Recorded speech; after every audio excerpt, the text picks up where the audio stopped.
সম্মানিত বিনিয়োগকারী, আজ আলোচনা করব অত্যন্ত গুরুত্বপূর্ণ একটি বিষয়, তা হলো কোন শেয়ারগুলো কম সময়ে বেশি প্রফিট দেয়। পুরো বিষয়টি আলোচনা করব কিছু ফান্ডামেন্টাল ও টেকনিক্যাল বিষয়ের উপর ভিত্তি করে। পুঁজিবাজারে অধিকাংশ বিনিয়োগকারীগণ স্বল্প মেয়াদে অধিক মুনাফার দিকে আগ্রহ থাকে বেশি। এর ফলে বাজারে দীর্ঘমেয়াদী বিনিয়োগকারীর সংখ্যা খুব কম।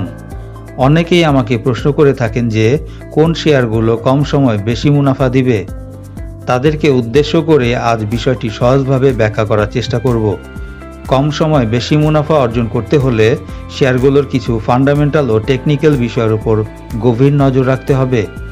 বিস্তারিত আলোচনা যাওয়ার পূর্বে অনুরোধ, আপনি চ্যানেলটিতে নতুন হয়ে থাকলে পরবর্তী ভিডিওগুলো পেতে সাবস্ক্রাইব করে রাখুন। পৃথিবীর বিখ্যাত স্টক অ্যানালিস্টগণ শেয়ারের যে বিষয়গুলোর উপর গভীর নজর রেখে কম সময়ে বেশি মুনাফা অর্জন করেছেন, ঠিক সেখানে আমাদেরকেও তীক্ষ্ণ দৃষ্টি রাখতে হবে। আপট্রেন্ড মার্কেটে তাদের ফর্মুলা বেশি কার্যকর। ডাউনট্রেন্ড মার্কেটে তাদের ফর্মুলা কী নির্দেশনা দিয়েছিল তা পরে আলোচনা করছি। কথা না বাড়িয়ে চলুন মূল আলোচনায়। শুরুতেই আলোচনা করব শেয়ারের ফান্ডামেন্টাল কিছু বিষয়ের উপর। শেয়ারের অন্যতম একটি ফান্ডামেন্টাল উপাদান হলো কারেন্ট কোয়ার্টারলি আর্নিংস। আমরা সকলে জানি প্রত্যেকটি কোম্পানি প্রতি 3 মাস পর পর তার অনিরীক্ষিত ইপিএস প্রকাশ করে থাকে।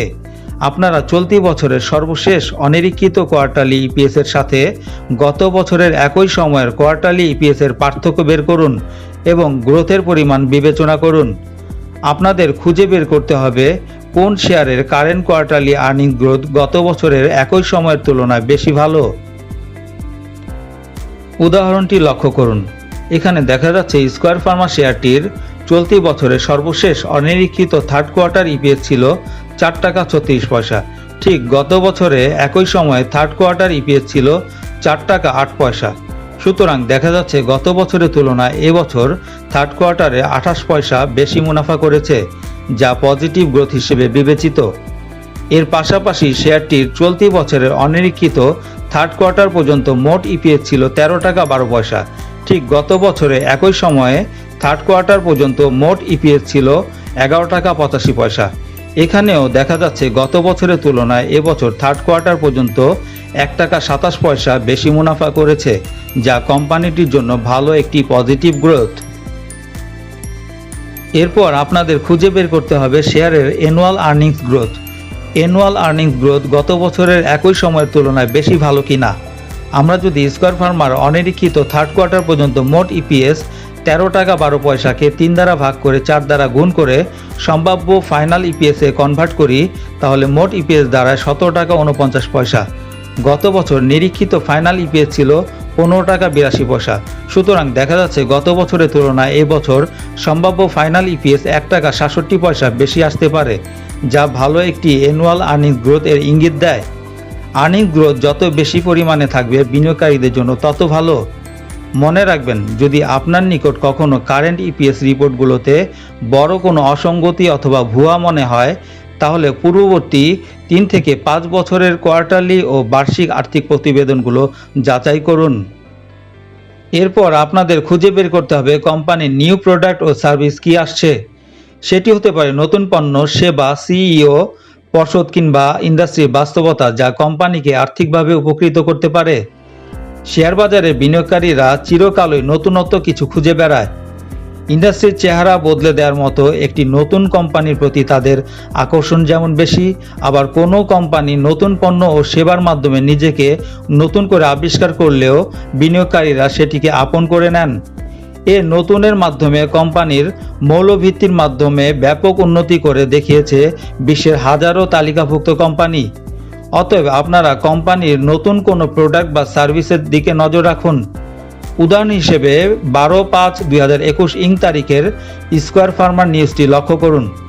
কোম্পানি জানিয়েছে যে কেনিয়াতে তাদের নতুন একটি কারখানা চালু করবে, যা 2021 সালের আগস্টের মধ্যে বাণিজ্যিক উৎপাদনে যাবে। নিউজটি কোম্পানির জন্য ইতিবাচক। সুতরাং আপনাদের কম সময়ে বেশি মুনাফা অর্জন করতে হলে কোম্পানির এই ধরনের নিউজ খুঁজে বের করতে হবে। এরপর আপনাদের খুঁজে বের করতে হবে বাজারে শেয়ারটির চাহিদা ও যোগানের পরিমাণ কেমন। শুধু পুঁজিবাজার নয়, চাহিদা ও যোগানের তত্ত্ব সব ধরনের বাজার কর্মকাণ্ডকে প্রভাবিত করে। সীমিত যোগানের শেয়ারগুলোর বর্ধিত চাহিদা অবশ্যই দর বৃদ্ধির কারণ হয়ে দাঁড়ায়। আবার চাহিদা পড়ে গেলে ওভার সাপ্লাই কতটা ভয়ানক হতে পারে তার উদাহরণ আমরা জানি। তাই স্টক চার্টে প্রাইস দফায় দফায় আকস্মিক উত্থান আর বড় ভলিউমের অনুসন্ধান করতে হবে। যদি আপনি অনুসন্ধান করে বুঝতে পারেন কোনো শেয়ার নির্দিষ্ট একটি দর সীমার মধ্যে অবস্থান করছে এবং বিরতি দিয়ে আকস্মিক উত্থান ও পতনের ঘটনাগুলো ঘটছে, তাহলে ধরে নেবেন শেয়ারটি দীর্ঘমেয়াদী অ্যাকুমুলেশন বা কালেকশনের ইঙ্গিত দিচ্ছে। অর্থাৎ আগামীর জন্য কেউ আজকের বাজারে প্রিমিয়াম দিয়ে হলেও শেয়ারটি কালেকশন করছে। কোনো শেয়ার বড় উত্থানের আগে এই অনুসন্ধান বেশি কার্যকর। তবে সতর্ক থাকতে হবে যে ধারাবাহিক দর বৃদ্ধির পর কেউ কেউ মুনাফা তুলে নিতে পারে, এর ফলে আপনি আটকে যেতে পারেন। এর জন্য আপনাকে শেয়ারটির চাহিদা ও যোগানের দিকে তীক্ষ্ণ দৃষ্টি রাখতে হতে পারে। এরপর আপনাদের খুঁজে বের করতে হবে সেক্টরের লিডার শেয়ার কোনটি। পুঁজিবাজারের প্রত্যেকটি সেক্টরের প্রাইস চার্টের দিকে লক্ষ্য করলে দেখা যাবে বিভিন্ন খাতের বা গ্রুপের কোম্পানিগুলোর মধ্যে কিছু শেয়ারের দাম সমধর্মী থাকা সত্ত্বেও অন্যগুলোর চেয়ে আগে বা বেশি বাড়ে। সেক্টরের অন্য তালিকাভুক্ত কোম্পানিগুলোর শেয়ার দর অনেক বেড়ে গেলেও কিছু শেয়ারের দাম একই সীমায় আটকে থাকে। লিডার শেয়ারগুলো অনেক দূর এগিয়ে যাওয়ার পর হয়তো সেগুলোর দিকে বিনিয়োগকারীদের চোখ পড়ে। যেমন উদাহরণস্বরূপ বলা যায় বিবিধ খাতের লিডার শেয়ার বেক্সিমকো এবং টেলিকম খাতের leader share Grameenphone. Leader share খুঁজে বের করতে আপনাকে পূর্বের উল্লেখিত বিষয়গুলোর দিকেও খেয়াল রাখতে হবে। এরপর আপনাদের খুঁজে বের করতে হবে কোম্পানির শেয়ার হোল্ডিং পার্সেন্টেজ। কারা কোম্পানির উদ্যোক্তা, কারা এর বেশিরভাগ শেয়ার ধারণ করেছেন, কোম্পানির ফ্রি ফ্লোটিং শেয়ার সংখ্যা কত, কোম্পানির ব্যবসা উন্নয়নে কোন পক্ষের ভূমিকা কেমন হতে পারে, শেয়ার দর নির্ধারণে তাদের কে কিভাবে কতটা ভূমিকা রাখতে পারে, অনুকূল পরিস্থিতিতে কারা শেয়ারের চাহিদা কতটা বাড়াতে পারে, আবার প্রতিকূল পরিস্থিতিতে কারা ওভার সাপ্লাইয়ের উৎস হয়ে উঠতে পারে, এর সবই সেকেন্ডারি বাজারের বিনিয়োগকারীদের জন্য গুরুত্বপূর্ণ। সুতরাং কোম্পানির শেয়ার হোল্ডিং পার্সেন্টেজ বিশ্লেষণ করে স্বল্প সময়ে অধিক মুনাফা অর্জন করা সম্ভব। এরপর আপনাদের খুঁজে বের করতে হবে পুঁজিবাজার কি সিগন্যাল বা ডিরেকশন দিচ্ছে। সাধারণত আপট্রেন্ড মার্কেটে 4/3 শেয়ার শেষ পর্যন্ত বেড়ে যায়, কিন্তু ডাউনট্রেন্ড মার্কেটের চিত্র ঠিক উল্টো। আপনার শেয়ার আপট্রেন্ড মার্কেটে 4/3 থাকবে কিনা তা আপনার অনুসন্ধানের দক্ষতার উপর নির্ভর করবে। পুঁজিবাজার কি সিগন্যাল বা ডিরেকশন দিচ্ছে তার জন্য আপনাকে কিছু টেকনিক্যাল বিষয়ের উপরেও লক্ষ্য রাখতে হবে। পুঁজিবাজার সামনে কি সিগন্যাল দিচ্ছে এই বিষয়ে আমাদের একটি পূর্ণাঙ্গ ভিডিও ডেসক্রিপশন বক্সে লিঙ্ক দেওয়া আছে, তা দেখে নিতে পারেন। অনেকেই বলে থাকেন উল্লেখিত বিষয়গুলো আপট্রেন্ড মার্কেটে বেশি কার্যকর, কিন্তু ডাউনট্রেন্ড মার্কেটে তেমন কাঙ্ক্ষিত ফলাফল লক্ষ্য করা যায় না। যেহেতু আমরা কম সময়ে অধিক মুনাফার কথা বলছি, তাই ডাউনট্রেন্ড মার্কেটে দুটি বিষয়ের উপর গুরুত্ব দেওয়া উচিত। একটি হলো স্টপ লস এবং অপরটি হলো স্বল্প মেয়াদ থেকে দীর্ঘমেয়াদে বিনিয়োগ কনভার্ট করা। আমি স্টপ লসের পক্ষে নই। যদি কখনো মার্কেট ডাউনট্রেন্ড থাকে অথবা কোম্পানি ভুয়া আর্থিক রিপোর্ট দেয় এবং এর ফলে পোর্টফোলিও লোকসান দেখায়, তাহলে আপনাদের স্টপ লসের ফর্মুলাটি ভেবে দেখা উচিত। এর জন্য আপনাকে 5 থেকে 10% সীমার মধ্যে স্টপ লস দিয়ে মার্কেট অবজারভেশন করতে হবে। তবে স্টপ লসের সিদ্ধান্ত নেওয়ার পূর্বে সতর্কতার সাথে সিদ্ধান্ত নিন। না বুঝে স্টপ লসের সিদ্ধান্ত নেবেন না। যেহেতু বাংলাদেশের পুঁজি বাজারে অবিশ্বাস, দ্বিধা, সন্দেহ এবং ধারণার অনিশ্চয়তা বেশি, তাই এই বাজারে স্টপ লসের সিদ্ধান্ত নেওয়া ঝুঁকিপূর্ণ। অপরদিকে যদি আপনি স্টপ লসে না যেতে চান, তাহলে আপনাকে স্বল্পমেয়াদী বিনিয়োগ থেকে দীর্ঘমেয়াদী বিনিয়োগে কনভার্ট করে সিদ্ধান্ত পরিবর্তন করতে হবে। এবার আপনাদের একটি বিষয় স্পষ্ট হওয়া উচিত, তা হলো কম সময় বলতে আসলে আমরা কি বুঝি। কম সময় বলতে এখানে 3 মাস সময়কে বোঝানো হয়েছে। কাঙ্ক্ষিত ফলাফল পেতে কখনো 3 মাসের কম সময় অথবা 3 মাসের কিছু বেশি সময় লাগতে পারে।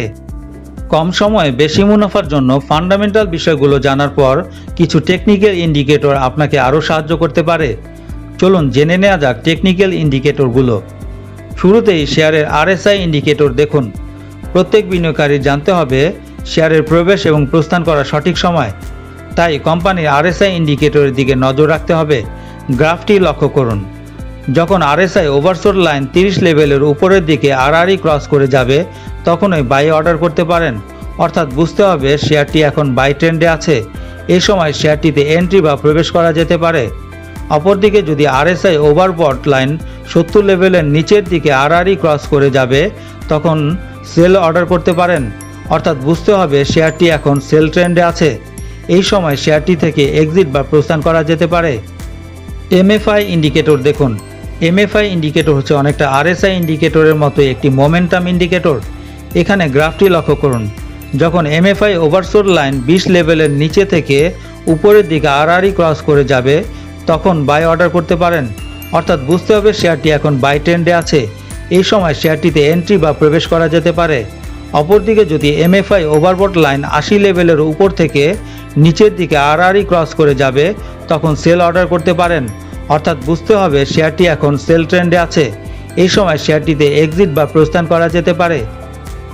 ম্যাকডি ইন্ডিকেটর দেখুন। শেয়ারের সাম্প্রতিক ট্রেন্ড কী হবে বা কোন দিকে যাবে তা নির্ণয় করা জরুরি, তাই কোম্পানির ম্যাকডি ইন্ডিকেটরের দিকে নজর রাখতে হয়। গ্রাফটি লক্ষ্য করুন। ম্যাকডি লাইন যখন সিগন্যাল লাইনকে নিচে থেকে ক্রস করে উপরে উঠে যায়, তখন তা বাই সিগন্যাল দেয় বা বুলিশ অবস্থান নির্দেশ করে। অপরদিকে ম্যাকডি লাইন যখন উপর থেকে সিগন্যাল লাইনকে ক্রস করে নিচে চলে যায়, তখন তা সেল সিগন্যাল দেয় বা বিয়ারিশ অবস্থান নির্দেশ করে। বলিঙ্গার ব্যান্ডস ইন্ডিকেটর দেখুন। বলিঙ্গার ব্যান্ডস ইন্ডিকেটর দ্বারা শেয়ারের সাম্প্রতিক ট্রেন্ড বুঝে লো প্রাইসে বাই এবং হাই প্রাইসে সেল দিতে পারবেন। এখানে চার্টটি লক্ষ্য করুন। চার্টের উপরের লাইনকে বলা হয় আপার ব্যান্ড বা রেজিস্ট্যান্স লাইন। যখন কোনো শেয়ার আপার ব্যান্ড লাইন স্পর্শ করে, তখন বুঝতে হবে শেয়ারটি অতিরিক্ত বাই হয়েছে। এর মানে হলো শেয়ারটি এখন ডাউন ট্রেন্ডে যেতে পারে। অপরদিকে চার্টের নিচের লাইনকে বলা হয় লোয়ার ব্যান্ড বা সাপোর্ট লাইন। যখন কোনো শেয়ার লোয়ার ব্যান্ড লাইন স্পর্শ করে, তখন বুঝতে হবে শেয়ারটি অতিরিক্ত সেল হয়েছে। এর মানে হলো শেয়ারটি এখন আপ ট্রেন্ডে যেতে পারে। উল্লেখিত ফান্ডামেন্টাল ও টেকনিক্যাল বিষয়গুলো খুঁজে বের করে সেই অনুযায়ী শেয়ার বাই সেল করলে আশা করা যায় আপনারা কম সময়ে অধিক মুনাফা অর্জন করতে পারবেন। আমার দেয়া বিশ্লেষণে শেয়ার ক্রয় বিক্রয়ের কোনো দিক নির্দেশনা প্রদান করা হয়নি। কোনো শেয়ার ক্রয় বিক্রয় এবং এর ফলে সৃষ্ট লাভ ক্ষতির যাবতীয় দায় দায়িত্ব বিনিয়োগকারী নিজে বহন করবেন। অত্র চ্যানেলে দায়িত্বশীল কাউকে কোনো অবস্থাতেই দায়ী করা যাবে না।